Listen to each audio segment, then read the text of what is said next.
कसा काय? सगळे ही सेफ एंड साउंड?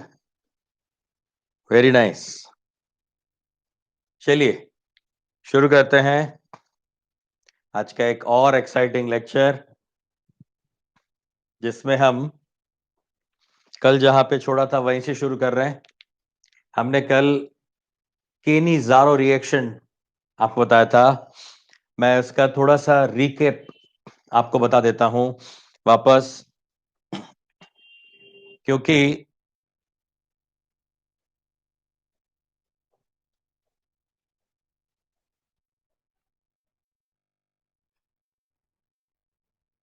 ओके, कल पावर का इश्यू था तो कई लोगों को देखने में दिक्कत हुई थी, तो मैं वहीं से वापस बता रहा हूं जो मैंने बताया था कि कैसे हम किसी भी केनी-ज़ारो रिएक्शन में प्रोडक्ट बनाते हैं, कैसे वो डिस्प्रपोर्शनेशन होता है, वो वाला पॉइंट वापस मैं यहां पे बता रहा हूं। हाँ चलो देखो, हमारे पास 2 मोल्स ऑफ फॉर्मल्डिहाइड है, मतलब दोनों अल्डिहाइड जो है वो सेम है, और इसका रिएक्शन कर रहे हैं हम वाटर के साथ इन प्रेजेंस ऑफ 50% NaOH। ठीक है, फाइन। अब देखिए, अब जब ये पानी के साथ रिएक्ट करेगा तो होगा क्या, चलो फटाफट बता देता हूं मैं। ये C double bond O H, 2 moles of formaldehyde है मेरे पास, ठीक है, प्लस H2O। तो आपको हमने बताया था कि ये डिस्प्रपोर्शनेशन रिएक्शन है, तो ये जो ऑक्सीजन है वो ऑक्सीजन जाएगा, यानी ये ऑक्सीजन इसको ऑक्सीडाइज करेगा, और ये दोनों हाइड्रोजन जो है वो क्या करेंगे, इस वाले कंपाउंड को रिड्यूस करेंगे। ठीक है, ये दोनों हाइड्रोजन जो है वो इस एल्डिहाइड के साथ जुड़ जाएंगे, और ऑक्सीजन जो है इस वाले एल्डिहाइड के साथ जुड़ेगा, तो ये किस में कन्वर्ट हो जाएगा, H C double bond O and H बनना चाहिए प्लस, ये क्या बन जाएगा, CH2 तो ऑलरेडी है, एक और H लगा दो, मतलब ये हो गया CH3, और नीचे क्या हो जाएगा, OH, मतलब एक एसिड बना और एक अल्कोहल बन गया। अगर आप जानते हो ये एसिड है तो ये बेस ऑलरेडी सॉल्यूशन में पड़ा हुआ है, तो ये क्या बना देगा, यहां पे सोल्ट का फॉर्मेशन हो जाएगा। तो हमेशा केनी-ज़ारो रिएक्शन में हमें सोडियम या पोटेशियम ऐसा सोल्ट मिलता है, राइट, वो हमें एसिड के फॉर्म में कभी नहीं मिलता। ठीक है, तो मैंने बताया था कैसे डायरेक्ट मेथड है, डायरेक्ट मेथड से आप याद रख सकते हो केनी-ज़ारो रिएक्शन को। एक और मेथड भी है जिसको मैंने बोला था कि वो मैकेनिज्म वाला मेथड है, गरीबू वाला मेथड, उससे भी याद रख सकते हो। ठीक है, हमें जल्दी से आंसर चाहिए तो ये कर सकते हो। अच्छा, एक और एग्जांपल हमने लिया था बेंजाल्डिहाइड का, तो बेंजाल्डिहाइड में भी ऐसे होता है, बेंजाल्डिहाइड से एक बेंजोइक एसिड बनता है, यानी sodium salt of benzoic acid, और दूसरा बनेगा बेंजाइल अल्कोहल। ठीक है, दूसरा बेंजाइल अल्कोहल बनेगा सेम वे, वो भी दिखा देते हैं। चलो यहाँ पे वो वाला एग्जांपल भी ले लेते हैं, दोनों अल्डिहाइड हम अभी सेम ले रहे हैं, यहां भी सेम था, यहां भी सेम है। 1 mole of water, 50% barium hydroxide ले रहा हूं, चलो मैं यहां पे, ठीक है, तो ये बना देगा यहां पे sodium salt of benzoic acid and benzyl alcohol CH2OH, इसको मैं सोडियम सोल्ट लिख देता हूं। तो मुझे ये डिस्प्रपोर्शनेशन से एक एसिड और एक बेस वाला कंपाउंड मिलेगा। Is it okay? तो ये जो है ये सेम टाइप ऑफ एल्डिहाइड जब हमने लिया है तब की बात है। अब हम क्या करते हैं, अब हम डिफरेंट एल्डिहाइड्स लेते हैं। अब हम एक काम करते हैं, डिफरेंट एल्डिहाइड ले रहे हैं हम, और इसमें चेक करते हैं कि क्या हो सकता है। तो देखो बेटा, दोनों एल्डिहाइड अगर मैं डिफरेंट लूंगा तो उसमें दो केस बन सकते हैं। एक केस तो ऐसा बन सकता है कि दो डिफरेंट एल्डिहाइड में से एक एल्डिहाइड आपका फॉर्मल्डिहाइड हो और दूसरा कोई भी एल्डिहाइड हो। Are you getting a point? If both the aldehydes are different, then there are two cases. एक केस में क्या करेंगे, एक एल्डिहाइड हमेशा क्या रहेगा, फॉर्मल्डिहाइड, और दूसरा कोई भी। और दूसरा केस क्या बनेगा, दोनों अल्डिहाइड डिफरेंट, कोई भी फॉर्माल्डिहाइड नहीं, none of this is formaldehyde, okay, none of them is formaldehyde. ऐसा करके भी हम एक और टाइप बना सकते हैं। ये दोनों सेम था, अब दोनों अल्डिहाइड डिफरेंट हो ऐसे केस हम सोचते हैं। चलो इस तरह का केस हम ले रहे हैं यहां पे।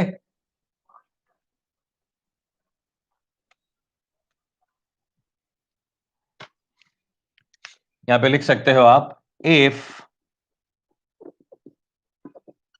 both the aldehyde are different, ठीक है। इस वाले केस में, इस वाले केस में पहला केस क्या बनता है, one of them is formaldehyde, one of them is formaldehyde, ठीक है, ये वाला केस बनेगा। अगर एक फॉर्माल्डिहाइड होगा और एक दूसरा कोई भी हो सकता है, तो एक पहला मैं लेता हूं यहां पे फॉर्माल्डिहाइड, प्लस मैं दूसरा यहां पे लेता हूं CH3CHO। इसका हम रिएक्शन करते हैं 50% NaOH के साथ, अदरवाइज OH माइनस भी लिख सकते हो, ऐसा हमेशा जरूरी नहीं है कि आप कोई कंपाउंड लिखो, OH माइनस बेस लिख सकते हो, but in presence of water, do remember कि N-Zero reaction is always carried out in presence of water, ठीक है।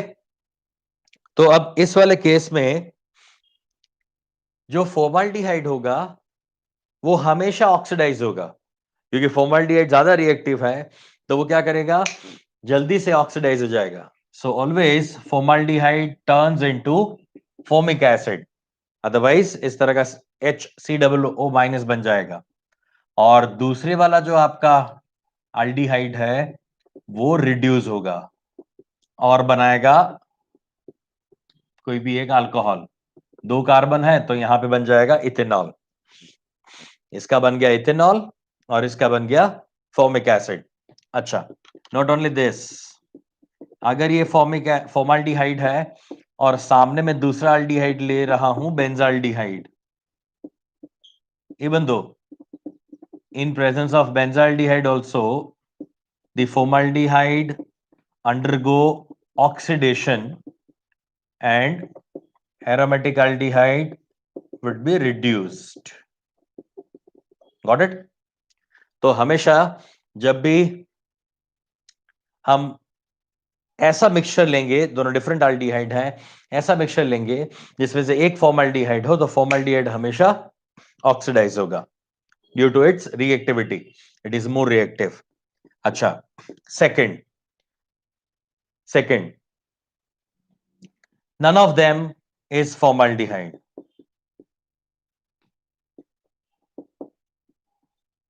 none of them is formaldehyde, ठीक है ना। One of them is formaldehyde and none of them is formaldehyde, मतलब कि एक aldehyde हम ये ले रहे हैं एसिटाल्डिहाइड, राइट, और दूसरा अल्डिहाइड जो है वो मैं ले रहा हूं CH3CH2CH3, propanaldehyde, otherwise propanol, 50% OH minus in presence of H2।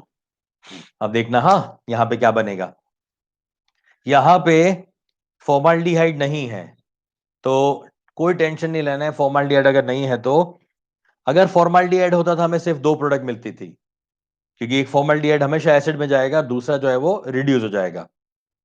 मगर इस वाले केस में हमें चार प्रोडक्ट मिलेगी, क्यों, क्योंकि इसका ऑक्सीडेशन भी हो सकता है, रिडक्शन भी हो सकता है, इसका भी ऑक्सीडेशन हो सकता है, इसका भी रिडक्शन हो सकता है, मतलब दोनों अल्डिहाइड का डिस्प्रोपोर्शनेशन हो सकता है, जबकि ये वाले केस में ऐसा नहीं था।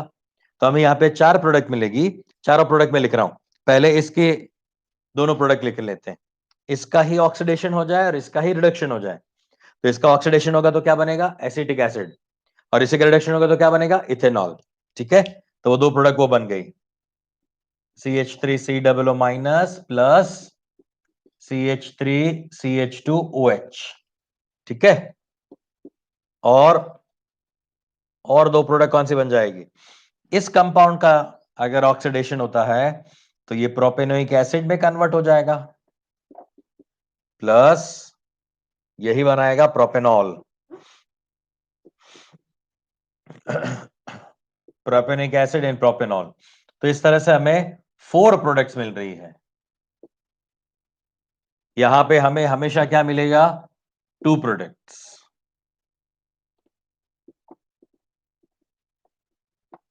ठीक है, इसमें हमें हमेशा क्या मिलेगा? 2 प्रोडक्ट्स। Got it? जबकि दोनों डिफरेंट हो जाएंगे तो हमें प्रोडक्ट मिलेगा 4।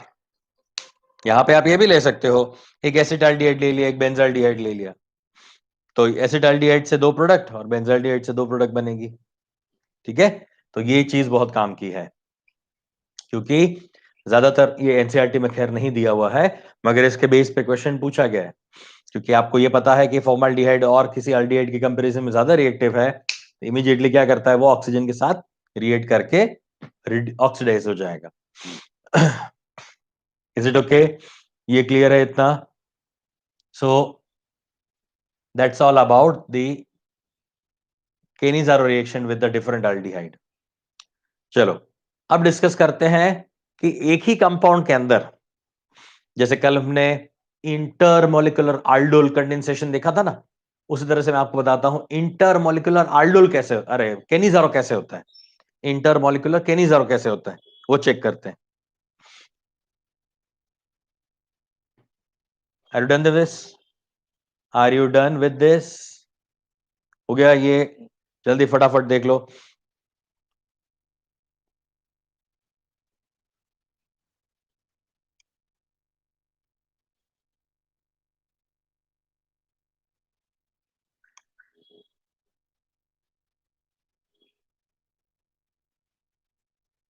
हम्म, यस। यहां पे हम ले सकते हैं ना, क्लोरीन ले सकते हो, चलो CCl3, यहां पे Cl2।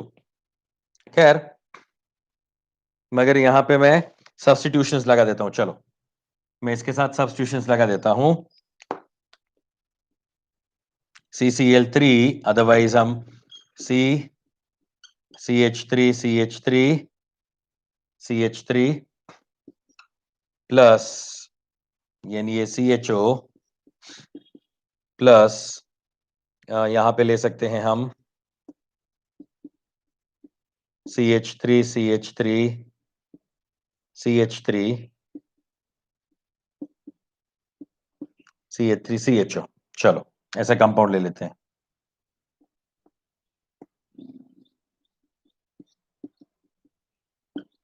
ठीक है, इज इट ओके नाउ? हाँ, ये मैं अल्डोल पे चला गया था, भावनाओं में बह गया था मैं। इसके लिए भी मुझे यही करना पड़ेगा ना, वंस अगेन।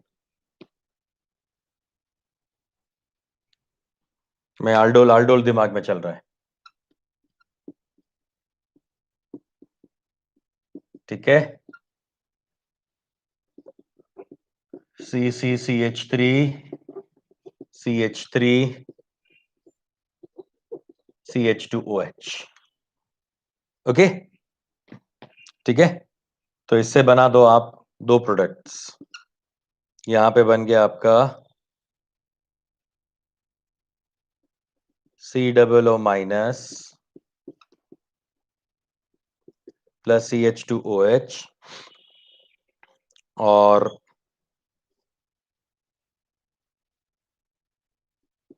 COO माइनस, ये CH3CH2 CH3CH2 CH3CH3 and again one more product CH2OH।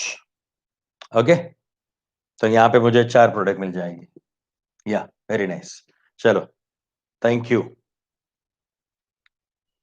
Okay, तो ये केनिज़ारो रिएक्शन में अल्फा एच नहीं है, तो हमें ये वाला प्रोडक्ट मिल जाएगा। So again the idea was, formaldehyde है तो ऑक्सीडाइज हो गया, अगर दोनों अलग अलग हैं तो वो हमेशा क्या बनाएगा? 4 प्रोडक्ट। ठीक है, गॉट इट? चलो आगे बढ़ते हैं, और भी कुछ क्वेश्चंस थे।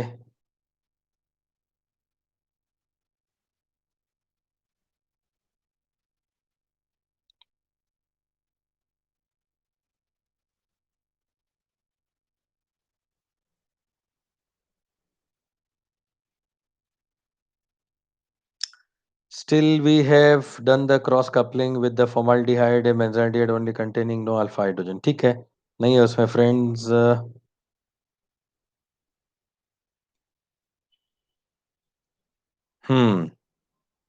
क्रॉस कैनिजार रिएक्शन, हाँ ठीक है. ओके चलो ठीक है, वेरी नाइस. तो आपके जितनी भी क्वेरीज थी वो क्लियर हो गई. चलो अब आगे बढ़ते हैं वापस. हम ये केनिजार रिएक्शन में एक स्टेप और आगे जाते हैं. चलो number, if both the aldehydes are different, ये वाला पार्ट खत्म हो गया. अब चेक करते हैं इंट्रामोलिकुलर केनिजारो. ये अब तक जो डिस्कस कर रहे थे ये इंटरमोलिकुलर था, अब इंट्रामोलिकुलर चेक करते हैं.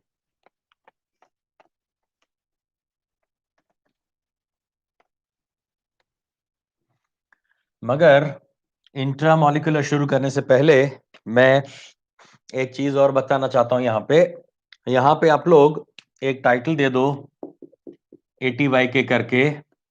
Add to your knowledge title आपको देना है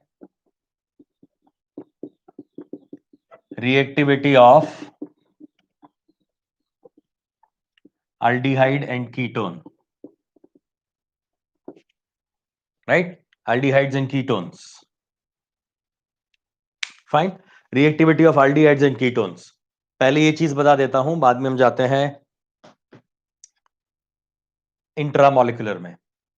देखो, aldehyde और कीटोन का जो रिएक्टिविटी है, ये रिएक्टिविटी डिपेंड करता है कि कार्बोनिल ग्रुप के साथ, कार्बोनिल ग्रुप यहां पे C डबल बॉन्ड O है, उसके साथ कैसा ग्रुप जुड़ा हुआ है. अगर यहां पे R और R जो है ये इलेक्ट्रॉन डोनेटिंग ग्रुप्स हैं, यानी प्लस I या प्लस M या प्लस R टाइप के ग्रुप्स हैं, अगर ये इलेक्ट्रॉन डोनेटिंग ग्रुप्स हैं, अगर ये इलेक्ट्रॉन डोनेटिंग ग्रुप हैं, तो क्या हो जाएगा, इसका रिएक्टिविटी कम हो जाएगा. इसका रिएक्टिविटी कम हो जाएगा किसके कंपैरिजन में, जब ये दोनों R जो है वो क्या हो जाए, इलेक्ट्रॉन विड्रॉइंग हो जाए. R जो है वो क्या है, इलेक्ट्रॉन विड्रॉइंग ग्रुप है, मतलब -I हो सकता है, -M या -R टाइप का. तो इसका रिएक्टिविटी क्या होता है, ज्यादा. ज्यादा इलेक्ट्रॉन विड्रॉइंग ग्रुप जो है वो इस कार्बोनिल ग्रुप को ज्यादा रिएक्टिव बना देंगे. ऐसा क्यों, ऐसा इसलिए क्योंकि जब ये बॉन्ड ब्रेक होके यहां पे जाएगा तो ये माइनस और ये प्लस बनने वाला है. ठीक है, जब ये बॉन्ड ब्रेक होके ऑक्सीजन पे जाएगा तो कार्बन प्लस बनेगा और ऑक्सीजन माइनस बनेगा. ठीक है, तो अब देखिए इसमें अगर ये दोनों इलेक्ट्रॉन डोनेटिंग होते, अगर ये दोनों इलेक्ट्रॉन डोनेटिंग होते तो क्या हो जाता, तो ये वाला पॉजिटिव चार्ज जो है वो क्या हो जाता, कम हो जाता. Listen carefully. देखो, इस कार्बन के साथ दोनों इलेक्ट्रॉन डोनेटिंग है, तो कार्बन के ऊपर का पॉजिटिव चार्ज जो है वो कम हो जाएगा. और आप जानते हो ना, कार्बोनिल ग्रुप के साथ होने वाले रिएक्शंस जो है उसको बोला जाता है nucleophilic addition reaction. And the nucleophilic addition reaction is only depends upon the stability of this carbocation, otherwise this carbon positively charge carbon. क्योंकि जो भी न्यूक्लियोफाइल आने वाला है वो इस पर अटैक करने वाला है. जो भी हम न्यूक्लियोफाइल लेके आएंगे, लेट्स से ये हमारा न्यूक्लियोफाइल है, तो न्यूक्लियोफाइल अटैक किस पे करेगा, इसी कार्बन पे करने वाला है. अगर इस कार्बन पे पॉजिटिव चार्ज ज्यादा होगा, ज्यादा पॉजिटिवली चार्ज ये कार्बन होगा, तो वहां पे न्यूक्लियोफाइल का अटैक इजी हो जाएगा.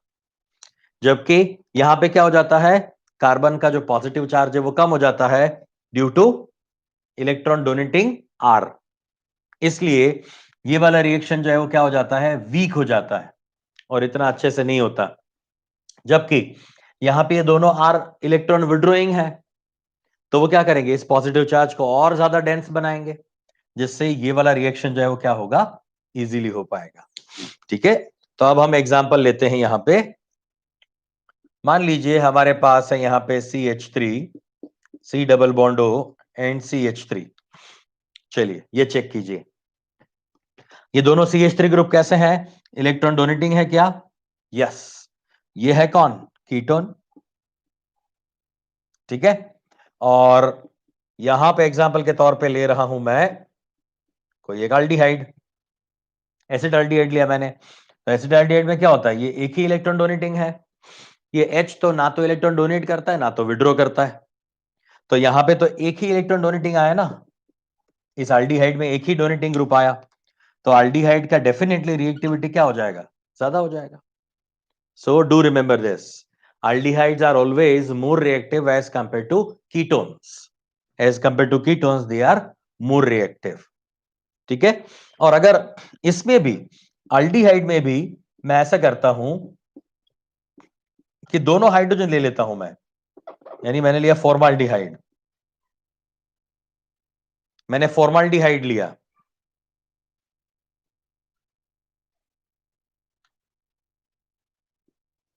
ठीक है, फॉर्माल्डिहाइड ले लिया। तो फॉर्माल्डिहाइड का रिएक्टिविटी तो अल्डिहाइड से भी ज्यादा होगा, और कोई अल्डिहाइड से भी ज्यादा होगा। क्यों? क्योंकि ये तो इलेक्ट्रॉन डोनेटिंग है, वहां तो कोई इलेक्ट्रॉन डोनेटिंग नहीं है, ना तो कोई विड्रॉइंग है ना। So reactivity of formaldehyde would be greater और higher than any other aldehydes. So ultimately इसीलिए क्या हुआ था, अभी जो कैनिज़ारो रिएक्शन मैंने बताई जिसमें फॉर्माल्डिहाइड आता था, तो फॉर्माल्डिहाइड क्या करता था, रिएक्शन पहले करता था। ठीक है ना, ये क्लियर हो गई बात।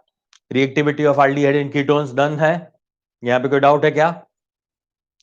More electron donating group decreases the positive charge on the carbocation, जबकि ये इंक्रीज करेगा, पॉजिटिव चार्ज इंक्रीज होगा तो इजीली न्यूक्लियोफाइल इसके ऊपर अटैक कर सकता है।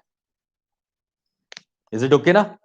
चलिए, तो अब देखते हैं इंट्रामोलिकुलर कैनिज़ारो रिएक्शन।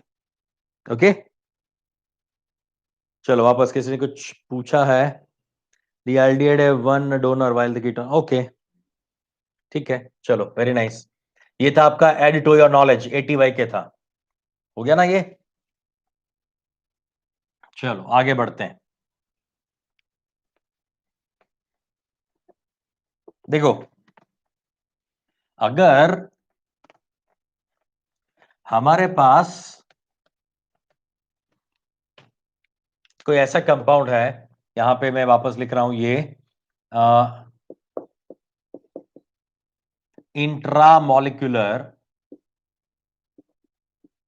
कैनिज़ारो,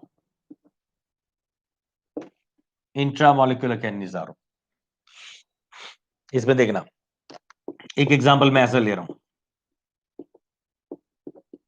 ये CHO है, यहां भी CHO है,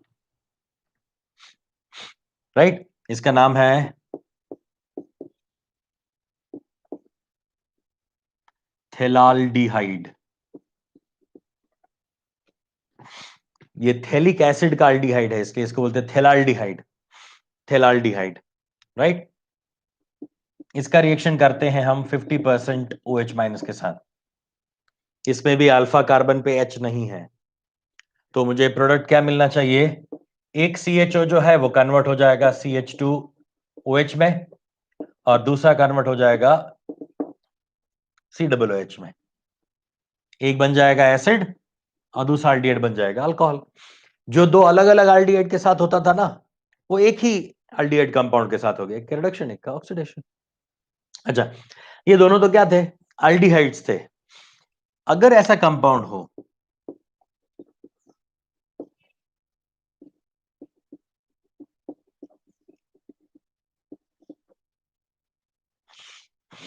तो इसमें क्या होगा, देखो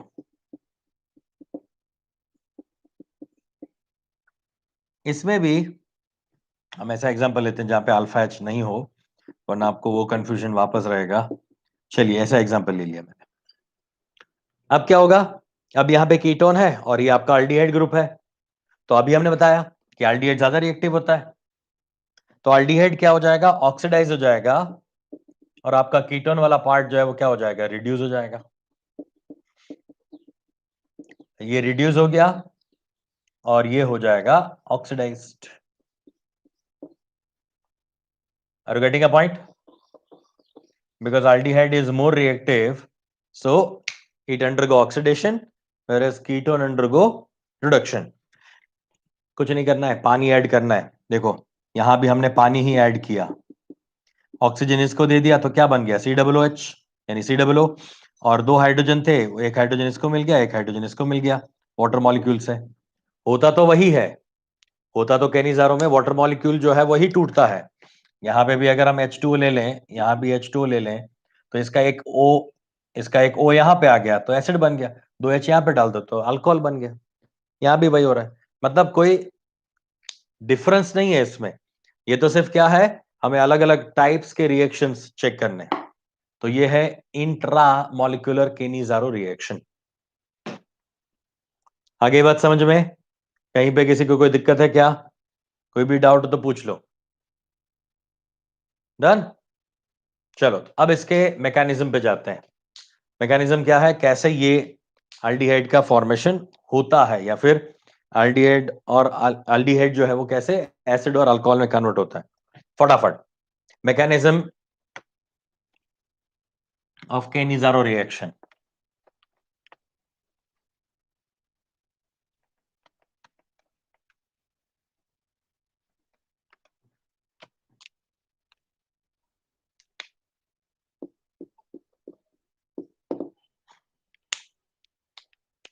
फर्स्ट स्टेप, हम सिंपल एग्जांपल ले रहे हैं यहां पे फॉर्मल्डिहाइड का, और इसके बाद हम यहां पे कोई भी एग्जांपल्स ले सकते हैं।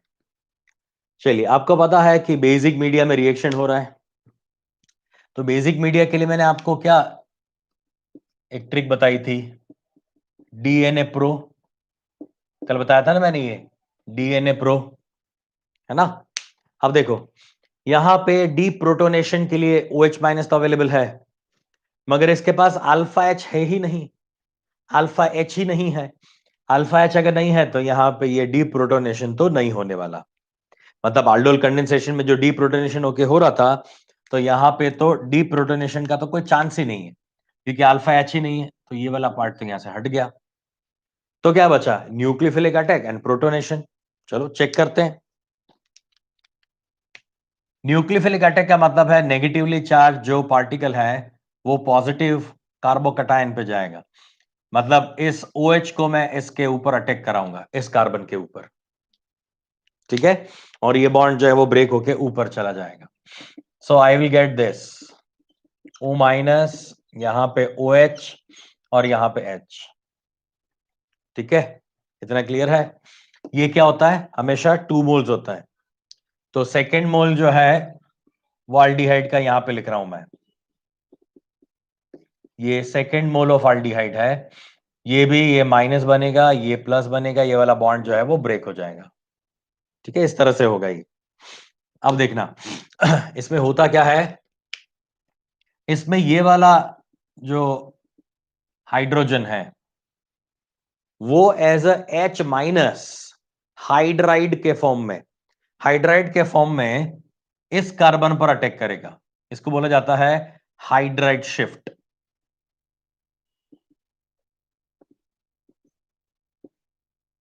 मगर इंटर मॉलिक्यूलर हाइड्राइड शिफ्ट, अब तक आपने जो देखा है वो intra molecular, with in the molecule, याद है ना। सेकेंडरी कार्बोकटायन हो तो वो टर्शरी में कन्वर्ट हो सकता है by the hydride shift, primary secondary में, सेकेंडरी टर्शरी में कन्वर्ट होता है by the hydride shift, 1-2 hydride shift, याद है। वो इंट्रा मॉलिक्यूलर है, इंट्रा का मतलब विद इन द मॉलिक्यूल, जबकि ये इंटर मॉलिक्यूलर हाइड्राइड शिफ्ट है। इसमें ये दोनों मॉलिक्यूल जो है वो क्या अलग अलग है, यानी है तो सेम मगर विद इन द मॉलिक्यूल नहीं है, दूसरा सामने मॉलिक्यूल है।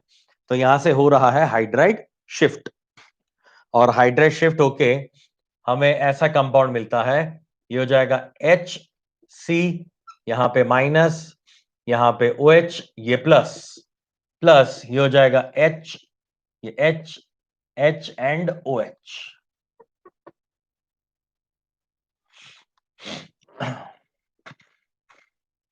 ठीक है, ये माइनस एज इट इज, और ये H इसके साथ आ गया, तो यहां पे ये CH हो गया।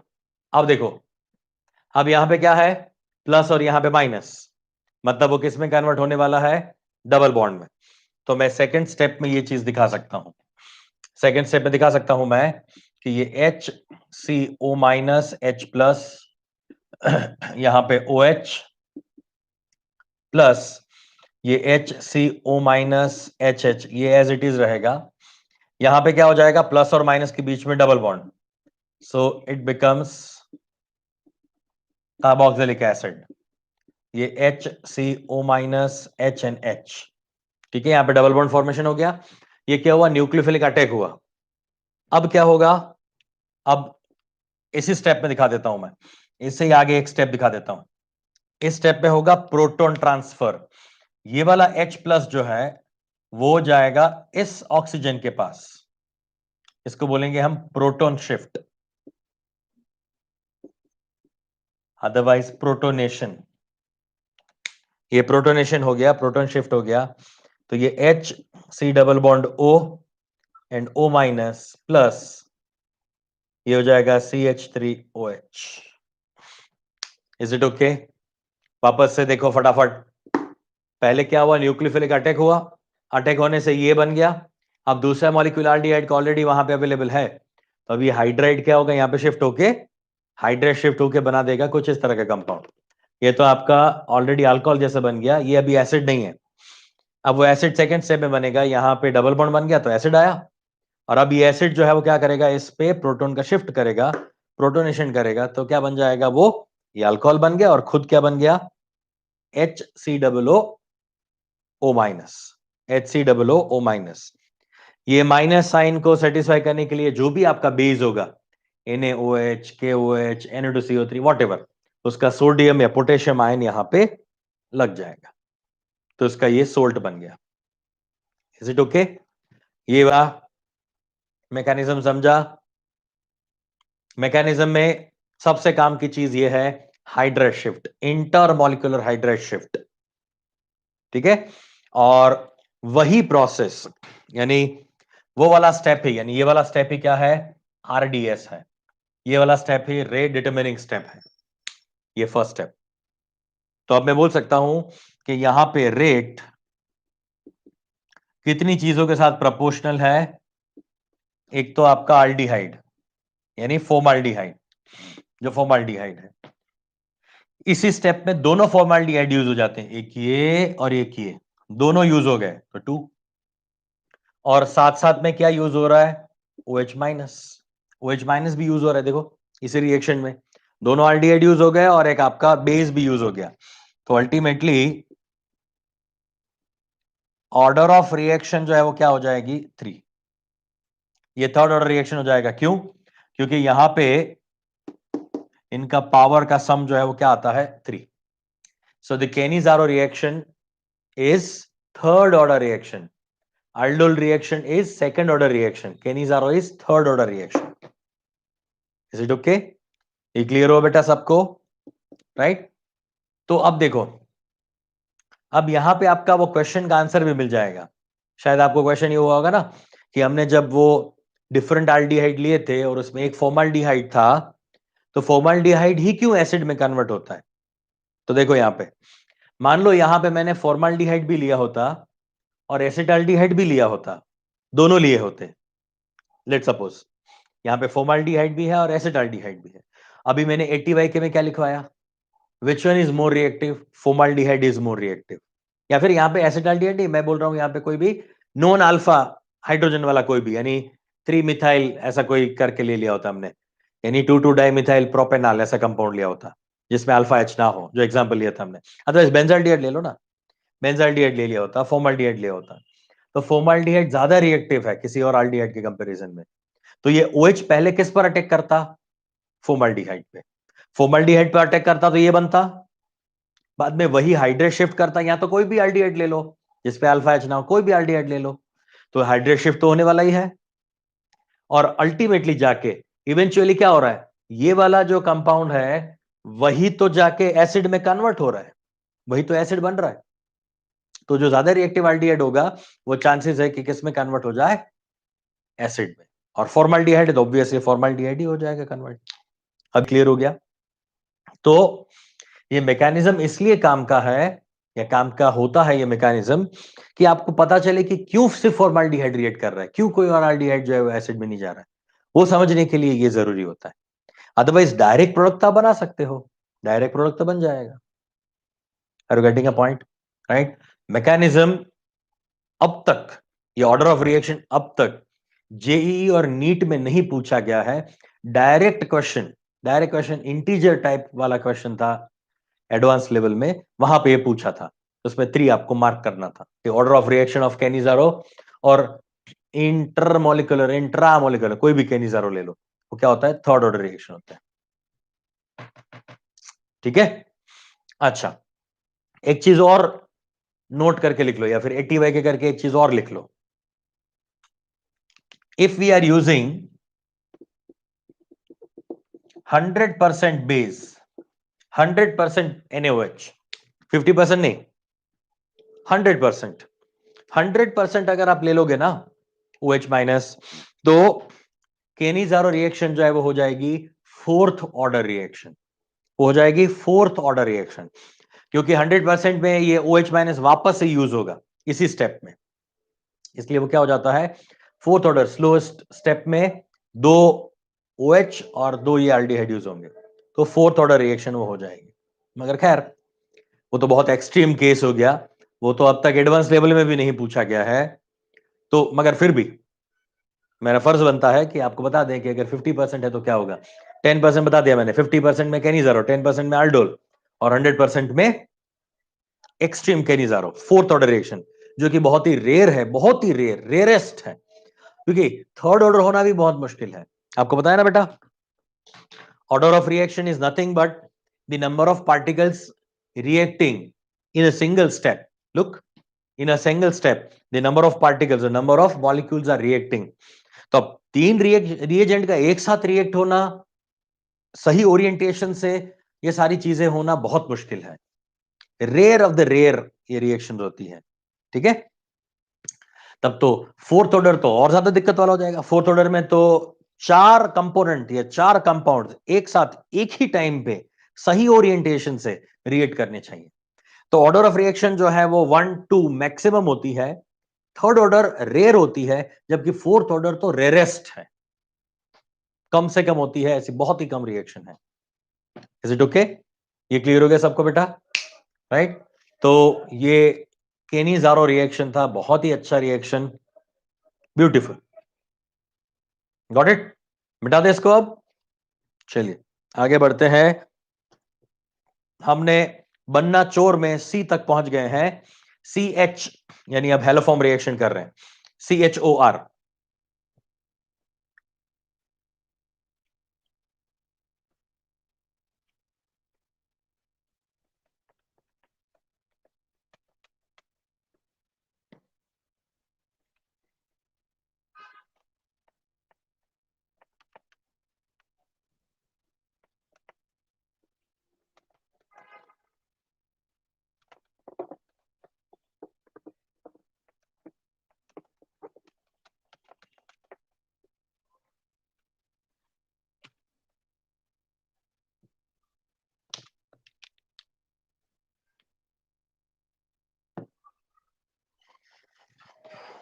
चलिए next is haloform reaction.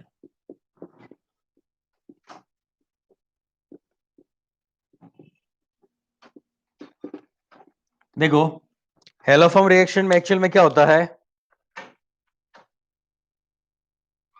Haloform reaction actually chloroform, bromoform, iodoform जैसे कंपाउंड्स बनाने के लिए यूज होता है ना? और ये भी जो है हम एल्डिहाइड या कीटोन के साथ कर सकते हैं, पर शर्त है कि एल्डिहाइड और कीटोन का एक पर्टिकुलर स्ट्रक्चर होना चाहिए। हेलोफॉर्म रिएक्शन जो है वो फिक्स्ड स्ट्रक्चर वाले कंपाउंड के साथ ही होता है, जैसे कि CH3 C double bond OH, यानी इस तरह का स्ट्रक्चर हो, CH3 C double bond O वाला स्ट्रक्चर, इसके साथ हेलोफॉर्म रिएक्शन पॉसिबल है। इसके बाद अगर CH3 CHOH वाला अगर है तो इसके साथ पॉसिबल है। और अगर आपके कंपाउंड के पास ऐसा कंडीशन हो, यहां पे एक हैलोजन हो, तो इसके साथ पॉसिबल है। यहां पे 2 हैलोजन अगर हो जाए तो इसके साथ पॉसिबल है। तो ये पॉसिबल स्ट्रक्चर्स हैं जिनके साथ हेलोफॉर्म रिएक्शन होती है। और कंपलसरी कंपलसरी CH3CO ही होना चाहिए। CH3CO ही होना चाहिए और कुछ नहीं। CH2CO होगा तो नहीं चलेगा। CH3CH डबल बॉन्ड O ही होना चाहिए। CH3CHOH ही होना चाहिए। ये कंपलसरी है। ये होगा तभी जाके क्या हो पाएगा, ये कंपाउंड जो है वो बन पाएंगे। Is it okay? ये क्लियर है? चलिए अब शुरू करते हैं। हेलोफॉर्म रिएक्शंस कैसे हो सकते हैं या फिर क्या बनता है वो चेक करते हैं। मैं एग्जांपल के तौर पे ले रहा हूं यहां पे acetaldehyde, CH3C double bond O and H। अच्छा, अब इसके साथ किसका रिएक्शन करा जाए?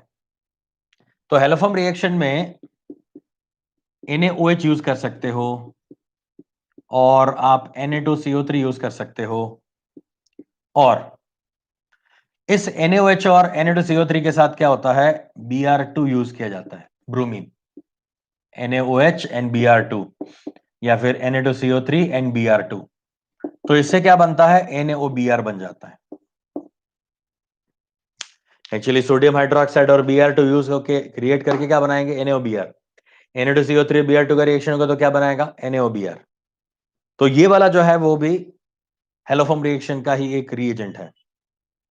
तो कई बार ये हो जाता है कि कई बार आपको NaOH प्लस Br2 ना देके NaOBr दे देंगे, तब आपको पता होना चाहिए कि ये आपका हेलोफॉर्म रिएक्शन ही हो रहा है।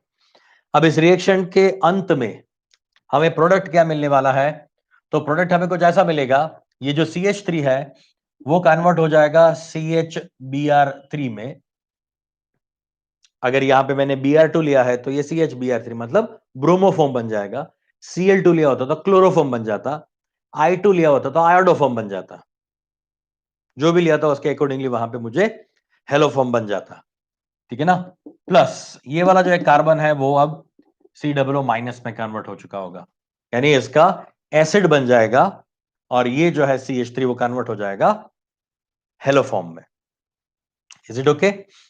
चलिए अगर हम एक और एग्जांपल लेते हैं, CH3C double bond O CH3। चलिए इसके साथ रिएक्शन है, और यहां पे अभी मैं यूज कर रहा हूं NaOH plus I2। Let's say यहां पे मैंने आयोडीन यूज किया NaOH के साथ, तो क्या हो जाएगा, देखो ये वाला पार्ट दिख रहा है आपको, CH3CO है। हाँ, अगर ये CH3CO है तो इसके साथ हेलोफॉर्म रिएक्शन पॉसिबल है, NaOH और I2 रिएक्ट कर पाएंगे। तो क्या हो जाएगा, ये वाला जो CH3 है वो वाला CH3 तो CHI3 में कन्वर्ट हो जाएगा, ये है आयोडोफॉर्म, ये है आयोडोफॉर्म, और बाकी 2 कार्बन बच गए तो वो 2 कार्बन कन्वर्ट हो जाएंगे एसिड में, CH3COO माइनस। और ये सोडियम सोल्ट है तो वो बन जाएगा सोडियम एसिटेट, यहां पे सोडियम है तो वो बन जाएगा सोडियम फोमेट। ठीक है, इतना क्लियर है सबको? हेलोफॉर्म रिएक्शन में हमेशा CH3CO टाइप का स्ट्रक्चर, देखो ये भी CH3CO टाइप है, यहाँ पे H है, यहाँ पे CH3। तो जो CH3 वाला पार्ट है वो किस में कन्वर्ट हो जाएगा, CHBr3 या CHI3 जैसे ब्रोमोफॉर्म या आयोडोफॉर्म में कन्वर्ट हो जाएगा। ये ब्रोमोफॉर्म है, ये आयोडोफॉर्म जो है वो येलो कलर का होता है। आयोडोफॉर्म जो है येलो कलर का है। तो ये मेनली ये एक टेस्ट है, आयोडोफॉर्म रिएक्शन जो एक्चुअली एक टेस्ट है, इस तरह का स्ट्रक्चर है या नहीं वो डिसाइड करने का। अगर कोई ऐसा बोलेगा कि the given compound X, the given compound X shows iodoform test with NaOH and I2, otherwise shows iodoform test, सिर्फ इतना बोल दिया तो भी इसका मतलब है कि आपके गिवन कंपाउंड X में CH3CO जैसा कोई ना कोई स्ट्रक्चर होना चाहिए। CH3CO जैसा स्ट्रक्चर हो सकता है, CH3CHOH जैसा कोई स्ट्रक्चर हो सकता है, वॉट ऐसा कोई भी एक स्ट्रक्चर हो सकता है। क्योंकि देखो इस CH3CHOH जो है उसका भी ऑक्सीडेशन जब होगा, ये सेकेंडरी अल्कोहल बन रहा है ना, उसका जब ऑक्सीडेशन होगा तो क्या बनाएगा, वो अल्डिहाइड या कीटोन में ही तो जाएगा। Are you getting a point? ये कंपाउंड CH3CHOH, मान लो यहां पे H है, मान लो ये वाला वैलेंसी H है, तो ये तो इथेनॉल है, तो इथेनॉल का जब ऑक्सीडेशन होगा तो ये क्या बनाएगा, एसिटाल्डिहाइड, CH3CHO बन जाएगा ये। और अगर मान लीजिए ये होता इस तरह का कंपाउंड, मतलब सेकेंडरी अल्कोहल होता है ये, लेट्स से इस तरह का होता, तो इसका अगर ऑक्सीडेशन होता तो उसमें से क्या बनता, कीटोन। सेकेंडरी अल्कोहल से कीटोन मिलता है, प्राइमरी अल्कोहल से एल्डिहाइड मिलता है, और इन दोनों में क्या है, CH3CHO है ना, यानी CH3CO तो है ही। मतलब ये दोनों चीजें, ये दोनों ऐसी चीजें हैं या दोनों ऐसे स्ट्रक्चर्स हैं जो आयोडोफॉर्म टेस्ट शो कर सकते हैं। तो डायरेक्ट याद रखो कैसे बनता है, CH3CO या CH3CHOH जैसा कंपाउंड में जो ये वाला CH3 है, ये वाला जो CH3 है, ये वाला CH3 कन्वर्ट हो जाएगा हेलोफॉर्म में, ब्रोमोफॉर्म, आयोडोफॉर्म, क्लोरोफॉर्म, व्हाटएवर, कोई भी हेलोफॉर्म बना देगा वो, और बाकी जितने कार्बन बचे हैं वो सारे कार्बन कन्वर्ट हो जाएंगे कार्बोक्सिलिक एसिड में। ठीक है, तो ये होता है हेलोफॉर्म टेस्ट। मैंने आपको बताया था कि अल्डिहाइड कीटोन वाला चैप्टर खत्म होकर आपको मैं एक लिस्ट बना के दे दूंगा, कौन कौन से टेस्ट हैं, कैसे हम कंपाउंड्स को डिस्टिंग्विश कर सकते हैं। ठीक है, इज इट ओके? आपको याद है मैंने एक ऐसा क्वेश्चन भी पूछा था कि मिथेनॉल और इथेनॉल को कैसे आप डिस्टिंग्विश करोगे, मिथेनॉल एंड इथेनॉल को कैसे आप डिस्टिंग्विश करोगे। देखो ये आपका इथेनॉल है ना, CH3CH2OH, इथेनॉल है ये है मिथेनॉल। तो इथेनॉल में ये CH3CHOH जैसा स्ट्रक्चर बनता है, इथेनॉल है CH3CHOH type of structure, where the methanol does not have, methanol के पास ऐसा स्ट्रक्चर नहीं है। मतलब इथेनॉल आपका आयोडोफॉर्म टेस्ट देगा, आयोडोफॉर्म टेस्ट देगा, येलो कलर मिलेगा मुझे, जबकि मिथेनॉल में नहीं मिलेगा। तो क्या हो जाएगा, मिथेनॉल और इथेनॉल को मैं सेपरेट कर सकता हूं। याद आया? अच्छा, मैंने ये भी बोला था फॉर्माल्डिहाइड और एसिटाल्डिहाइड को कैसे अलग करोगे, फॉर्माल्डिहाइड और एसिटाल्डिहाइड को कैसे अलग करोगे, एसिटाल्डिहाइड और प्रोपेनल्डिहाइड को कैसे अलग करोगे। तो देख सकते हो एसिटाल्डिहाइड हमारा CH3CHO होता है जो आयोडोफॉर्म टेस्ट देता है, जबकि फॉर्माल्डिहाइड नहीं देता, फॉर्माल्डिहाइड नहीं देता। प्रोपेनल्डिहाइड CH3CH2CHO नहीं देता, क्योंकि इसमें CH3CHO नहीं है ना। मैंने क्या बोला, स्ट्रिक्टली स्ट्रिक्टली CH3CO होना चाहिए, यहां पे CH3CO नहीं है, ये तो CH2CO है ना, तो वो हेलोफॉर्म टेस्ट नहीं दे सकता। ठीक है, तो ये दोनों कंपाउंड जो है वो आयोडोफॉर्म टेस्ट या हेलोफॉर्म टेस्ट नहीं देते, आयोडोफॉर्म ही लेते हैं जनरली, जनरली क्या हमेशा आयोडोफॉर्म ही लेते हैं, क्योंकि वही येलो कलर का प्रेसिपिटेट बनाता है, ये तो व्हाइट होता है, क्लोरोफॉर्म भी व्हाइट होता है ना। आयोडोफॉर्म टेस्ट ये दोनों नहीं देते, ये देता है, तो इससे हम इसको डिस्टिंग्विश कर सकते हैं। तो एक टेस्ट ये आ गया जिसको हम यूज कर सकते हैं दो कंपाउंड को अलग करने के लिए। इज इट ओके, क्लियर हुआ सबको ये, राइट? चलो फटाफट ये एक बात देख लो, तब तक आपकी कोई भी क्वेरीज है तो मैं देखता हूं।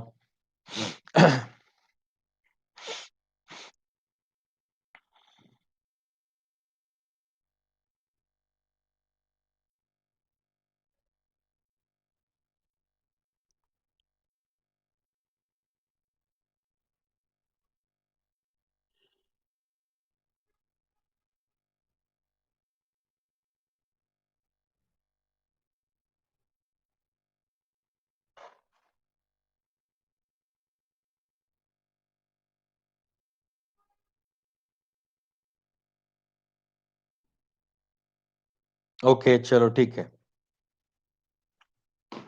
आयोडोफॉर्म टेस्ट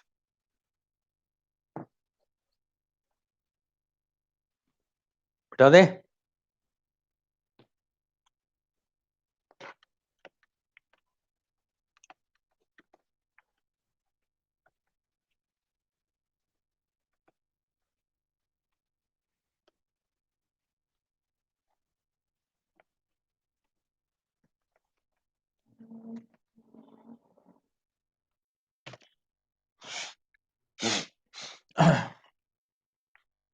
अब देखिए, अब मैं आपको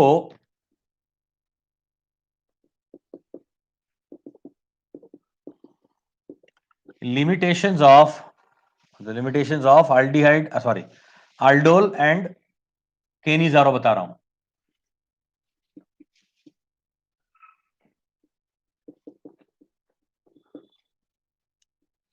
limitation of Cannizzaro and aldol.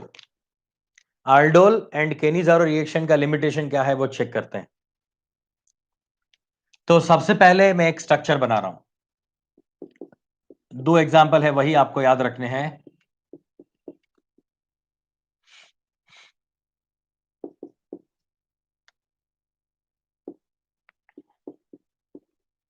ठीक है, एक तो ये बना लिया.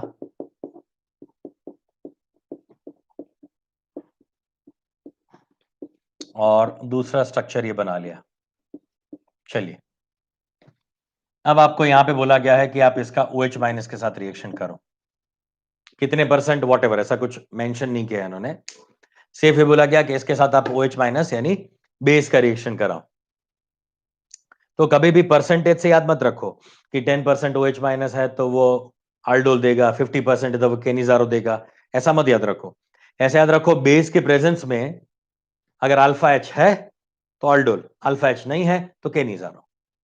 ठीक है, मगर उसी का मैं यहां पे एक्सेप्शन या फिर लिमिटेशन बता रहा हूं. एक्सेप्शन है ये या लिमिटेशन है. देखो, इस वाले कंपाउंड में अल्फा कार्बन पे तो एच है ही नहीं. अल्फा कार्बन पे एच नहीं है ना. तो इसका मतलब हो गया कि ये वाला रिएक्शन कौन सा होना चाहिए? केनिजारो, है ना. लग रहा है ना कि केनिजारो रिएक्शन है, मगर नहीं. ये वाला रिएक्शन केनिजारो नहीं होगा. ये क्या करेगा? बेस की प्रेजेंस में अल्डोल कंडेंसेशन कर देगा. ये करेगा अल्डोल रिएक्शन. देखो, CH3CXX ये रहा CH3CXX, है ना. ये दिख रहा है आपको? ये कहां पे जाता है? ये क्या बना सकता है? क्लोरोफॉर्म या आइडोफॉर्म, हेलोफॉर्म जैसा कंपाउंड बन जाएगा. यहां पे हेलोफॉर्म रिएक्शन हो जाएगा. हेलोफॉर्म जैसा ही एक कंपाउंड बन जाएगा. ऐसा बनेगा यहां पे CH3CClCl प्लस ये HCOO माइनस. केनिजारो रिएक्शन नहीं हुआ. यहां पे क्या हो गया? ट्राई हेलो कंपाउंड बन गया, यानी ट्राई क्लोरो इथेन जैसा कंपाउंड बन गया. मान लो यहां पे एक और क्लोरीन होता, एक और क्लोरीन होता तो ये किस में कन्वर्ट हो जाता? क्लोरोफॉर्म में कन्वर्ट हो जाता. मतलब ये केनिजारो रिएक्शन नहीं देता. इसके पास अल्फा पे एच नहीं है फिर भी, क्योंकि हेलोफॉर्म रिएक्शन हो जाता है. ये क्लियर हुआ सबको? राइट, हेलोफॉर्म के लिए जाएगा. चलिए इसके लिए चेक करो. इसके लिए चेक करो, इस वाले कंपाउंड में अल्फा कार्बन पे क्या है? इसके अल्फा पे एच है. इसके अल्फा पे एच है. अगर अल्फा कार्बन पे एच है तो कोशिश क्या होगी? कोशिश क्या होगी? ये क्या बनना चाहिए? अल्डोल बनना चाहिए. अल्डोल रिएक्शन करना चाहिए, मगर नहीं, ये अल्डोल नहीं करता. ये क्या कर देता है? केनिजारो. CH3CH CH3 ये कन्वर्ट हो जाएगा CH2OH में प्लस CH3CH CH3 और ये बन जाएगा COO माइनस. राइट. अब आपको क्वेश्चन हो गया सर ऐसा क्यों हुआ? ऐसा क्या हुआ कि जिससे अल्डोल नहीं हुआ, केनिजारो हो गया? अब सुनो, अब यहां पे मैकेनिज्म काम करेगी. अल्डोल के मैकेनिज्म याद करो. अल्डोल के मैकेनिज्म में क्या बताया था मैंने? DNA pro, DNA pro. Cannizzaro में क्या बताया? एनए प्रो, यानी नाप्रोसिफ था, एनए प्रो था. डीएनए प्रो में क्या होना चाहिए? डी प्रोटोनेशन होना चाहिए. वापस से सुनो, डी प्रोटोनेशन होना चाहिए. तो डी प्रोटोनेशन कहां से होगा? अल्फा एच का. बेस के प्रेजेंस में अल्फा एच जो है वो निकल जाता है हमेशा, उसमें ऐसा किया था हमने, है ना. अब एक काम करते हैं, इसमें से अल्फा एच निकाल देते हैं. CH3CCH3CHO. लेट सपोज यहां से मैंने अल्फा एच निकाल दिया. इस OH माइनस का मैंने इस हाइड्रोजन पर अटैक कराया. इस हाइड्रोजन को उठा के उसने पानी बना दिया. तो यहां पे क्या बना? ये क्या बना? कार्बेनाइन. ये कार्बेनाइन बन गया ना. और इस कार्बेनाइन के साथ तो ये हाईली इलेक्ट्रॉन डोनेटिंग ग्रुप है. तो ये हाईली इलेक्ट्रॉन डोनेटिंग ग्रुप इस कार्बेनाइन का स्टेबिलिटी नहीं रहने देंगे, नहीं होने देंगे, इसको स्टेबिलाईज ही नहीं होने देंगे। अगर ये स्टेबिलाईज ही नहीं होता है तो रिएक्शन में पार्टिसिपेट कैसे करेगा? ये स्टेबल ही नहीं है, वापस चला जाएगा। स्टेबिलिटी का मतलब मैंने एक बार सिखाया था, याद है ना? स्टेबिलिटी का मतलब ये नहीं है कि रिएक्शन आगे ना जाए। स्टेबिलिटी ऑफ इंटरमीडिएट का मतलब होता है रिएक्शन वापस चली जाए। वापस से सुनना, ये बहुत ही मिसकंसेप्ट वाली चीज हो जाती है। देखो, स्टेबिलिटी ऑफ इंटरमीडिएट का मतलब है इंटरमीडिएट बनने के बाद वापस ना जाए, वापस जो था वो चीज ना बन जाए, आगे जाए, नया प्रोडक्ट बनाए, तब उसको बोलते हैं स्टेबल इंटरमीडिएट। अगर अनस्टेबल इंटरमीडिएट है तो वो वापस चला जाएगा, वापस ओरिजिनल कंपाउंड में चला जाएगा जहां से वो बना है। You getting a point? तो इसमें कभी कंफ्यूज मत होना। इंटरमीडिएट का स्टेबिलिटी ज्यादा प्रोडक्ट बनाता है। More the stable intermediate, more will be the product, right? तो ये थंब रूल है, ये याद रख लो। More the stable intermediate, more the product. ब्रह्म वाक्य बोलता हूं मैं इसको, ये ब्रह्म वाक्य है। Stable the intermediate, more the product. Less stable the intermediate, reaction goes backward, वापस जहां था वहां चला जाएगा। तो मैं क्या बोल रहा हूं, ये क्या हो जाता है? अनस्टेबल हो जाता है। अनस्टेबल हो जाता है तो क्या बन जाएगा बेटा? ये वापस, ये जहां से आया था वही बन जाएगा, यानी यही बन के रहेगा। तो अब इससे तो अच्छा ये है कि ये CHO इसके साथ रिएक्ट कर दे। अगर CHO पे डायरेक्टली इस OH का अटैक कराओगे तो अल्टीमेटली किस में कन्वर्ट हो जाएगा?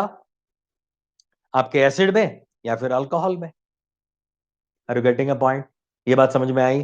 तो ये वाला रिएक्शन आल्डोल ना होके केनिजारो होता है, ये वाला रिएक्शन केनिजारो ना होके हेलोफॉर्म रिएक्शन हो जाती है। Is it okay? ये क्लियर है सबको? तो ये केनिजारो रिएक्शन शो नहीं करता, ये जा सकता है हेलोफॉर्म रिएक्शन में।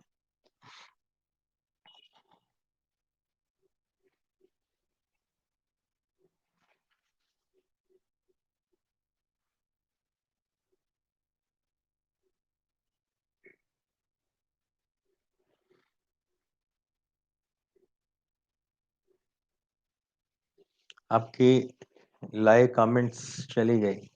Yes got it, okay.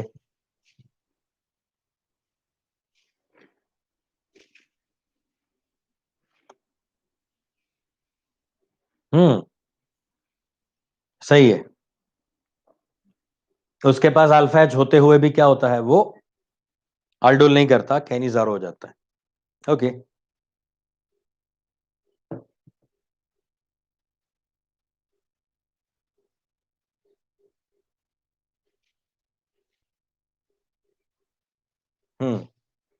चलिए, अब मुझे लग रहा है वापस आ गया है। यस,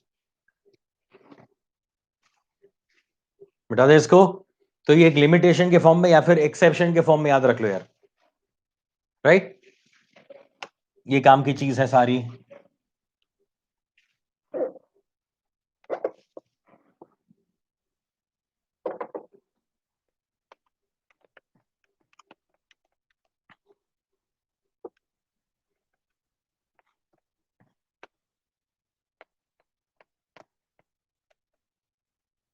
ये भी मिटा देते हैं, हेलोफॉर्म रिएक्शन। चलिए, now OR, oxidation. Introduction.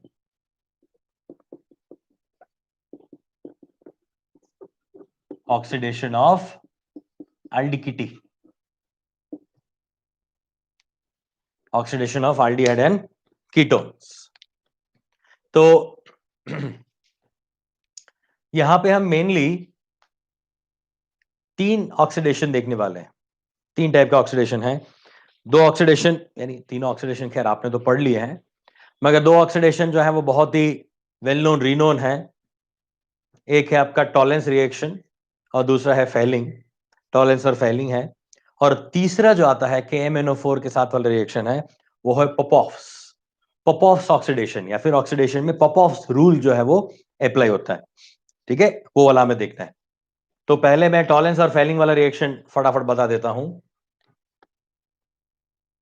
Number 1, Tollens reaction, जिसको हम सिल्वर मिरर टेस्ट भी बोलते हैं, सिल्वर मिरर टेस्ट, टॉलेंस। ये रिएक्शन जो है वो किसी भी एल्डिहाइड का, अगर आप Tollens reagent AgNH3 twice OH के साथ रिएक्शन कराते हो तो ये मिलता है मुझे। इसको कई बार Ag2O से भी रिप्रेजेंट करा जाता है, Ag2O है ना, ये मॉइस्ट है, ये मॉइस्ट Ag2O है।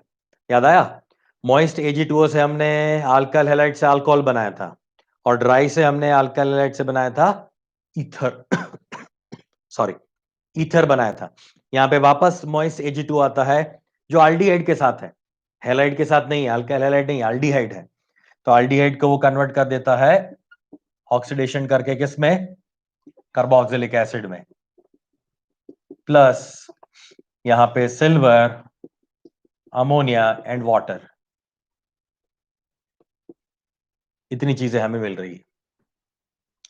हमारा एम तो सिर्फ ये था कि क्या आपको सिल्वर मिल रहा है, आप टेस्ट ट्यूब में या बीकर में जिसमें एक्सपेरिमेंट कर रहे हो, आरडीआईड लेके उसमें अपने टॉलेंस रिएजेंट डाल दिया, आप उसको हीट करोगे तो क्या उस बीकर या फिर टेस्ट ट्यूब के अंदर की जो इनर वॉल है उसके ऊपर सिल्वर मिरर बनता है या नहीं।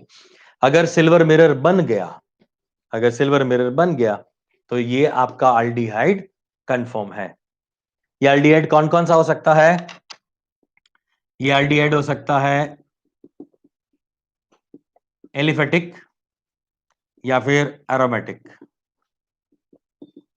दोनों अल्डिहाइड हो सकता है। ये आर जो है वो कोई भी मिथाइल, इथाइल, आइसोप्रोपाइल, ऐसा कोई भी एक ग्रुप हो सकता है। Are you getting my point, ये कोई भी इस तरह का एक ग्रुप हो सकता है। तो ये आर है, और ए आर का मतलब है यहां पे बेंजीन रिंग आ जाए या फिर ऐसे टोल्यूइन वाली रिंग आ जाए, मतलब CH3 वाली रिंग आ जाए, कोई भी, ये एरोमेटिक रिंग है। तो एलिफेटिक और एरोमेटिक दोनों के साथ ये पॉसिबल है, ठीक है, इससे ये सिल्वर मिरर मिल सकता है मुझे। So this is Tollens reaction. चलो यहीं पे बता देता हूं मैं फेहलिंग।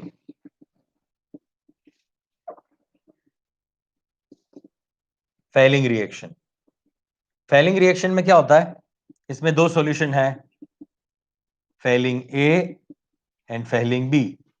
फेहलिंग ए सॉल्यूशन क्या होता है, कॉपर सल्फेट, और फेहलिंग बी क्या होता है, sodium potassium tartrate, sodium potassium tartrate NaOH। ये है आपका sodium potassium tartrate plus NaOH। ये टार्ट्रिक एसिड का सोडियम पोटेशियम सोल्ट है, ठीक है। तो सोडियम पोटेशियम टार्ट्रेट के साथ रिएक्शन कर सकते हो, और इन दोनों का रिएक्शन करके क्या बनता है, CuO, क्यूप्रिक ऑक्साइड।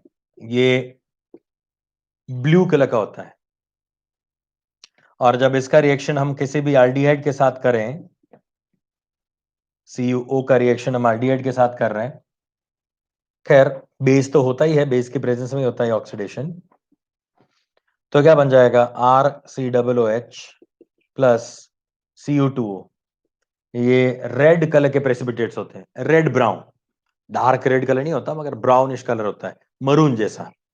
तो रेड ब्राउन कलर का आपको Cu2O का प्रेसिपिटेट मिलता है। तो ये प्रेसिपिटेट मिलते ही पता चल जाएगा कि आपका एल्डिहाइड जो है वो किस में कन्वर्ट हो गया, एसिड में कन्वर्ट हो गया, और ये एल्डिहाइड होना चाहिए। और ये एल्डिहाइड होता है ओनली एलिफेटिक,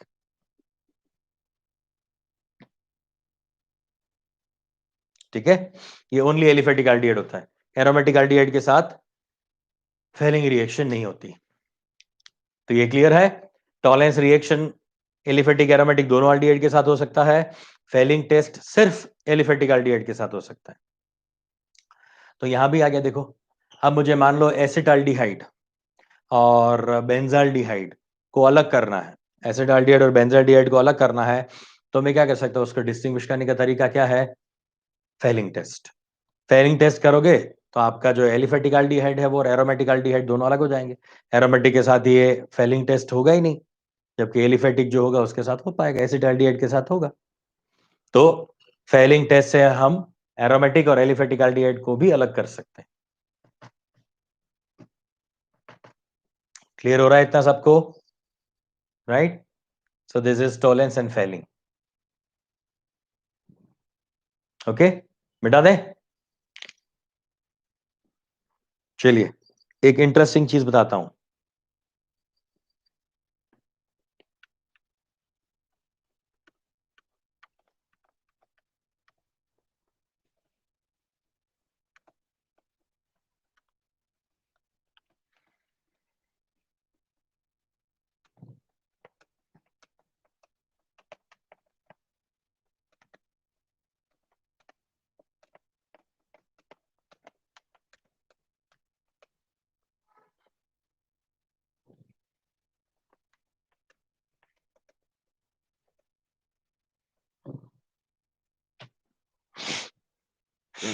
मेरा क्वेश्चन ये है,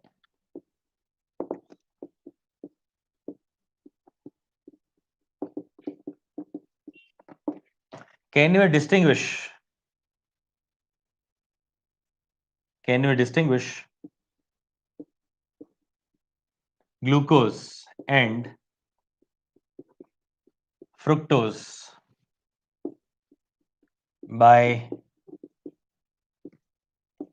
tolerance or failing test? क्या हम ग्लूकोज और फ्रुक्टोज को फेलिंग टेस्ट से डिस्टिंग्विश कर सकते हैं?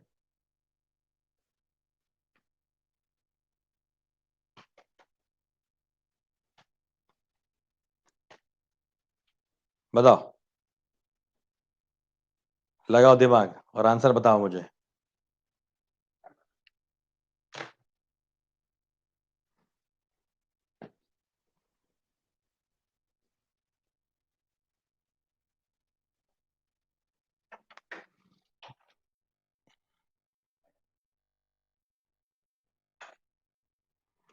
टॉलेंस और फेलिंग,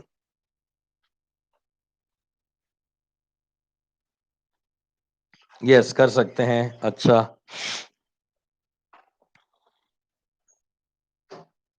और कोई बताओ मुझे, ग्लूकोज और फ्रक्टोज को, yes because they are reducing sugars. अच्छा, वेरी नाइस। चलो, स्मिता ने आंसर दिया, प्रतिमा ने आंसर दिया है यस कर सकते हैं। स्मिता ने आंसर दिया है कि glucose content aldehyde and fructose content ketone, correct है। चलो, सिद्धि क्या बता रही है बेटा? Yes because they are reducing sugar, fine, या कैन बी डिस्टिंग्विश्ड। ठीक है,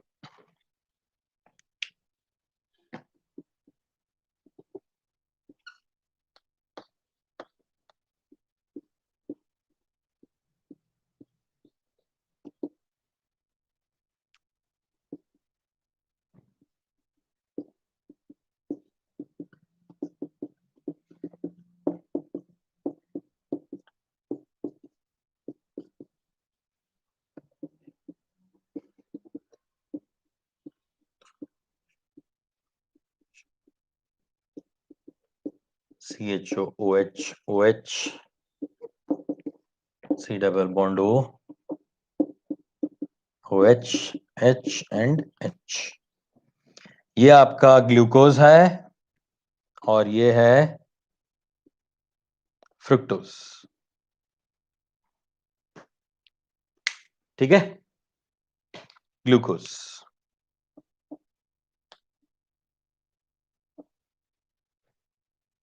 देखो,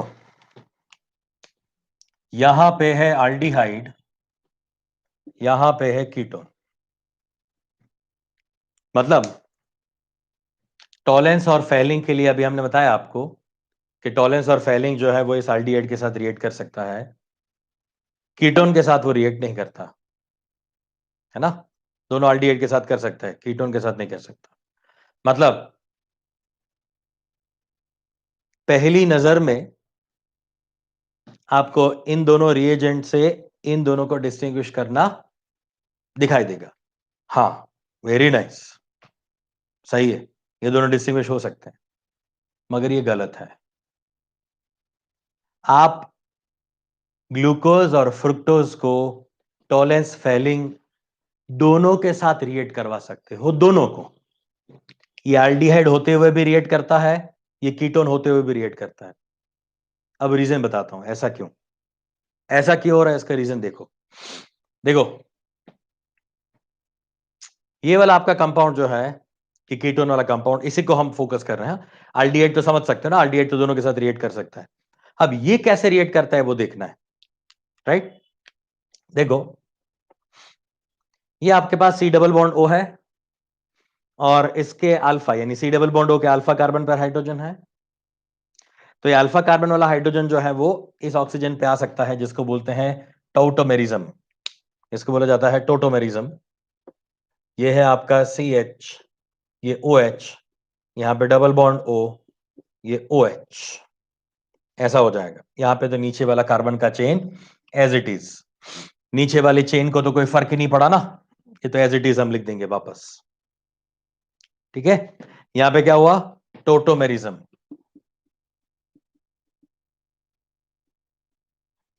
टोटोमेरिज्म में क्या होता है, अल्फा H जो है वो ऑक्सीजन पे आता है और ये डबल बॉन्ड यहां पे शिफ्ट हो जाता है। किसी को कोई आपत्ति, किसी को कोई दिक्कत है इसमें? टोटोमेरिज्म में ये हाइड्रोजन माइग्रेट होगा इस ऑक्सीजन पे, या डबल बॉन्ड यहां पे शिफ्ट हो जाएगा। वही किया मैंने, इनोल बन गया।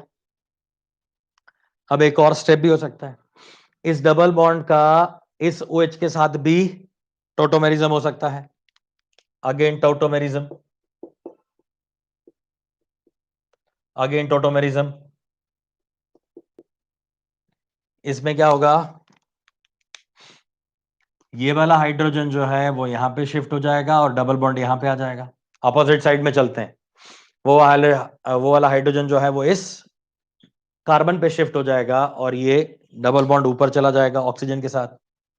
मतलब यहां पे ऐसा हो जाएगा CH डबल बॉन्ड O, नीचे यहां पे OH ऑलरेडी है और एक H आ गया, यहां तो नीचे वाला पार्ट तो एज इट इज है। तो ये क्या बन गया बेटा, ये क्या बन गया, एल्डिहाइड बन गया ना, CH ग्रुप बन गया ना। ये CHO है तो वो क्या करेगा, टॉलेंस फेलिंग दोनों देगा। तो इसलिए ग्लूकोज और फ्रुक्टोज को हम कभी भी टॉलेंस या फेलिंग से डिस्टिंग्विश नहीं कर सकते, इससे डिस्टिंग्विश नहीं होते।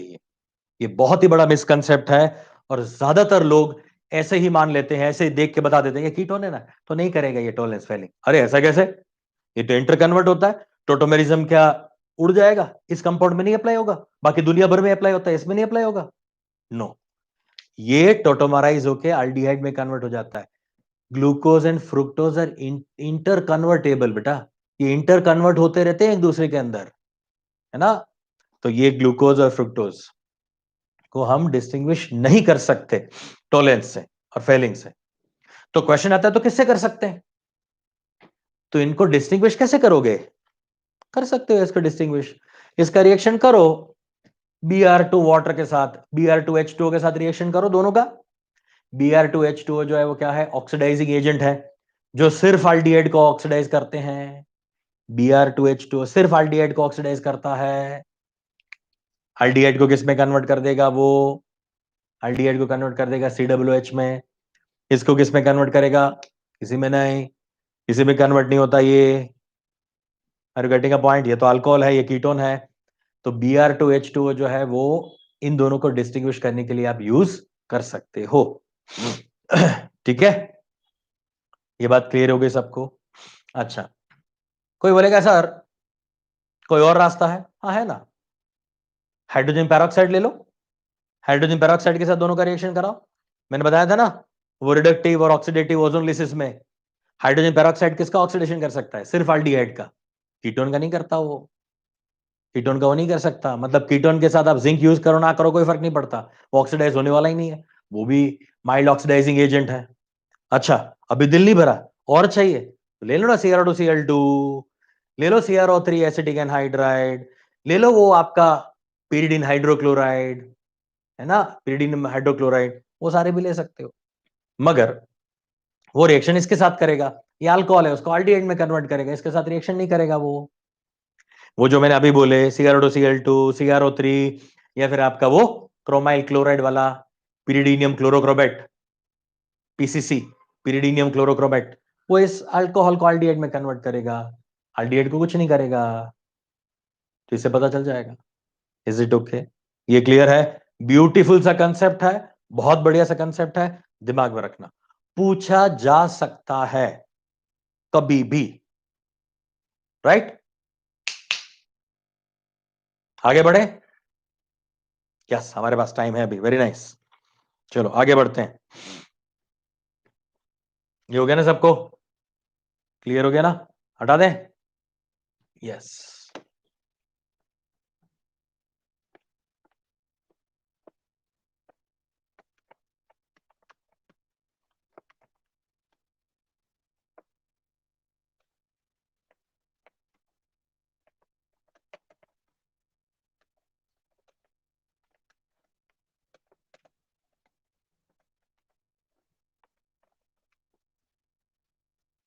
देखो हमने आपको आज केनिजारो और आल्डोल का भी एक्सेप्शन बताया, ये भी एक एक्सेप्शन केस है। एक्सेप्शन ज्यादा पूछे जा सकते हैं और सारे एक्सेप्शंस का एक्सप्लेनेशन होता ही है साइंस में, केमिस्ट्री में तो है ही है ना? तो कभी भी ऐसा मत सोचना कि सिर्फ एक्सेप्शन एक्सेप्शन है। फाइन, चलिए अब देखते हैं थर्ड टाइप ऑफ ऑक्सीडेशन, जिसका नाम है पॉपॉफ्स रूल, पॉपॉफ। तो ऑक्सीडेशन तो हम KMnO4 से ही करेंगे।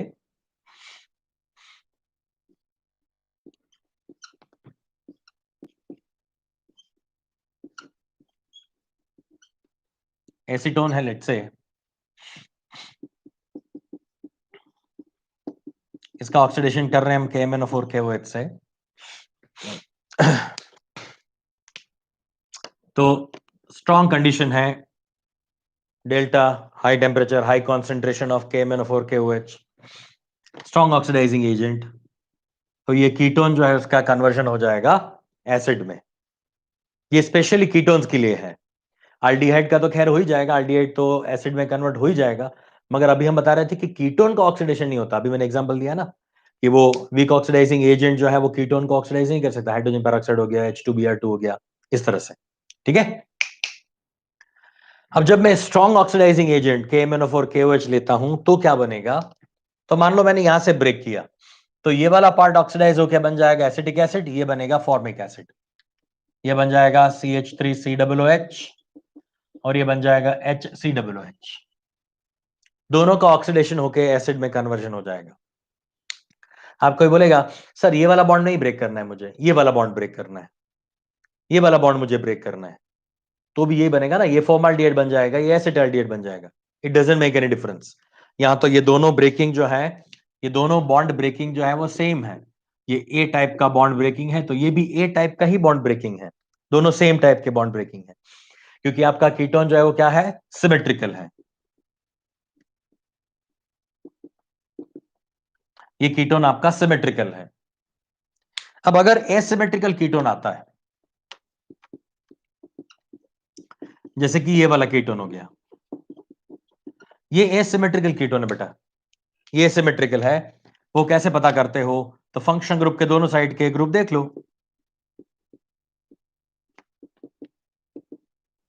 यहां पे इथाइल है, यहां पे मिथाइल है, दोनों अलग है, दोनों अलग है, तो ये क्या हो जाएगा, एसिमेट्रिकल हो जाएगा। अगर एसिमेट्रिकल कीटोन है तो इसमें दो तरह से बॉन्ड ब्रेकिंग हो सकती है, ये ए टाइप हो गया और ये हो गया बी टाइप, ये ए हो गया और ये बी हो गया। चलो करो इसको ब्रेक और बनाओ प्रोडक्ट। तो ए से एक प्रोडक्ट बनेगा, मैं यहां पे दो अलग अलग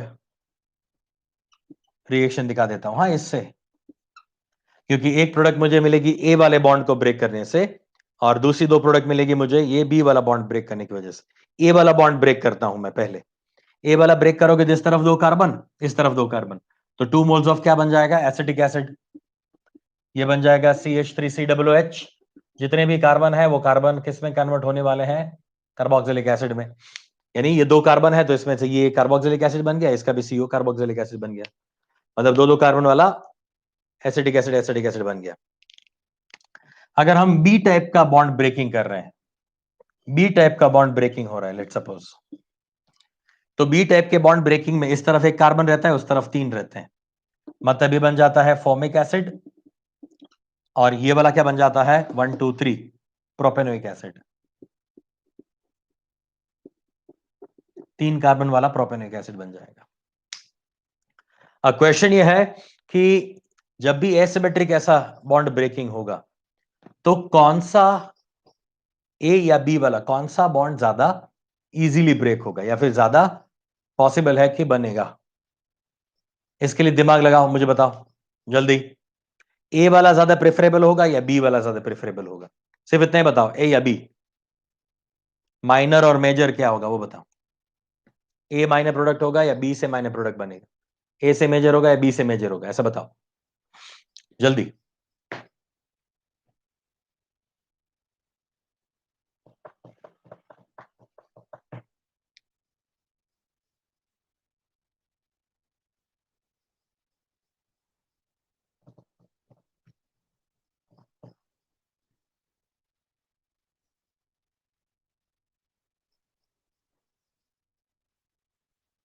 ए मेजर बी माइनर, ए मेजर बी माइनर, चलो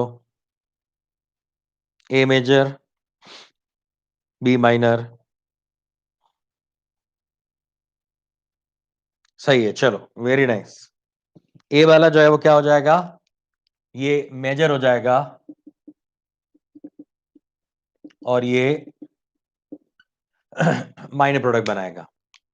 रीजन बिहाइंड, जब ये बॉन्ड ब्रेक होता है ए या बी वाला, कार्बोनिल ग्रुप के दोनों साइड से जब बॉन्ड ब्रेक होता है तो कार्बोनिल ग्रुप हमेशा कोशिश करता है कि वो लेस नंबर ऑफ कार्बन के साथ जुड़ा रहे। लेस नंबर ऑफ कार्बन के साथ जुड़ेगा तो वो ज्यादा स्टेबल होगा। क्यों? क्योंकि लेस नंबर के साथ जुड़ेगा तो यहां पे आने वाला पॉजिटिव चार्ज जो है उसको इलेक्ट्रॉन डोनेट ग्रुप क्या हो जाएंगे? कम हो जाएंगे। देखो देखो देखो देखो देखो देखो देखो देखो, वापस से देखो, यहाँ पे ये प्लस चार्ज, ये माइनस चार्ज। अगर ये वाला इसके साथ गया होता तो यहाँ पे इथाइल, तो ये तो ज्यादा इलेक्ट्रॉन डोनेटिंग है ना इसके कंपैरिजन में। ये भी डोनेटिंग है, ये भी डोनेटिंग है, मगर इसमें ये ज्यादा इलेक्ट्रॉन डोनेटिंग है। तो ज्यादा इलेक्ट्रॉन डोनेटिंग है तो इसका जो इंटरमीडिएट है वो क्या हो जाएगा? स्टेबल। ये स्टेबिलिटी का ऑर्डर है। Which one is more stable? This carbocation is more stable because it has less electron donating group. मैंने अभी क्या बताया, बताया ना अभी रिएक्टिविटी में, कि ये कार्बन ग्रुप का कार्बन जो है इसके साथ अगर इलेक्ट्रॉन विड्रॉइंग ग्रुप जुड़ा है तो ज्यादा स्टेबल है। या फिर डोनेटिंग कम हो, ये ज्यादा डोनेटिंग है, ये ज्यादा कम डोनेटिंग है, तो कम डोनेटिंग वाला ज्यादा स्टेबल होगा। तो ये वाला बॉन्ड जब ब्रेक होगा, ये वाला बॉन्ड जब ब्रेक होगा, तब ये कम number of carbon, less number of carbon के साथ जुड़ा है, तो वो ज्यादा रिएक्टिव हो जाएगा, यानी ज्यादा स्टेबल हो जाएगा, तो उससे बनने वाली प्रोडक्ट मेजर हो जाएगी। अगर कोई ऐसा करे, सुनना बराबर से, कोई ऐसा करे कि यहीं पे एक नाइट्रो ग्रुप लगा दे, इलेक्ट्रॉन विड्रॉइंग ग्रुप लगा दे, यहां पे नाइट्रो ग्रुप लगा दे, इलेक्ट्रॉन विड्रॉइंग, हाँ, तब ये बी वाला बॉन्ड ब्रेक होगा। तो यहां पे आ जाएगा नाइट्रो, यहां पे नाइट्रो ग्रुप अगर लगा दो तो वो, यहां पे नाइट्रो ग्रुप अगर लगा दिया तो वो इस कार्बोकेटायन का स्टेबिलिटी बढ़ा देगा। इलेक्ट्रॉन विड्रॉइंग ग्रुप है ना, तो इस पे पॉजिटिव चार्ज बढ़ जाएगा। देखो ये कार्बोकेटायन है मगर वो हमारा ऑर्गेनिक, वो जो अल्केन अल्कीन वाला कार्बोकेटायन नहीं है, ये कार्बोनिल वाला कार्बोकेटायन है। तो कार्बोनिल वाले कार्बोकेटायन को इलेक्ट्रॉन विड्रॉइंग ग्रुप चाहिए। सुनना बराबर से, उल्टा है उससे, नॉर्मल कार्बोकेटायन से उल्टा है ये। नॉर्मल कार्बोकेटायन को इलेक्ट्रॉन डोनेटिंग ग्रुप चाहिए, जबकि ये तो कार्बोनिल वाला कार्बोकेटायन है यार, इसको तो इलेक्ट्रॉन विड्रॉइंग चाहिए, है ना। ये कार्बोनिल का कार्बन है। तो ये चीजें दिमाग में रखना, ये छोटी छोटी बातें जो है वो गलती ना हो जाए। नॉर्मल कार्बोकेटायन को इलेक्ट्रॉन डोनेटिंग ग्रुप ज्यादा स्टेबल बना सकता है, जबकि कार्बोनिल कार्बोकेटायन को इलेक्ट्रॉन विड्रॉइंग ग्रुप ज्यादा स्टेबल बनाता है। ठीक है, तो ये है पॉपॉफ, पॉपॉफ रूल।